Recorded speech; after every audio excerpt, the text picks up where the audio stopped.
As some of you might have heard, there has been a tragic shooting at the Fort Hood Army Base in Texas. We don't yet know all the details at this moment. We will share them as we get them. What we do know is that a number of American soldiers have been killed and even more have been wounded in a horrific outburst of violence.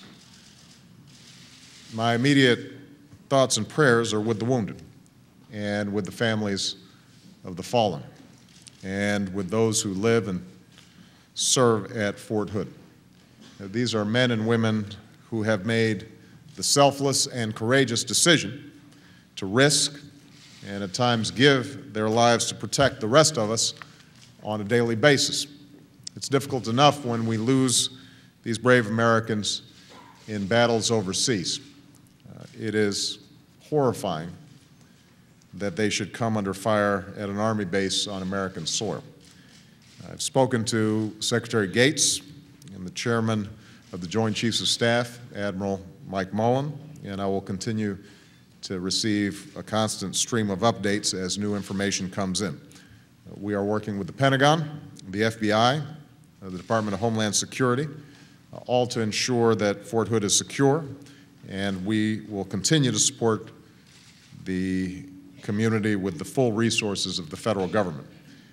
In the meantime, I would ask all Americans to keep the men and women of Fort Hood in your thoughts and prayers. We will make sure that we get answers to every single question about this horrible incident. And I want all of you to know that as Commander-in-Chief, there's no greater honor, but also no greater responsibility for me than to make sure that the extraordinary men and women in uniform are properly cared for and that their safety and security when they are at home is provided for. So we are going to stay on this. But I hope in the meantime that all of you recognize the scope of this tragedy and keep everybody in their thoughts and prayers.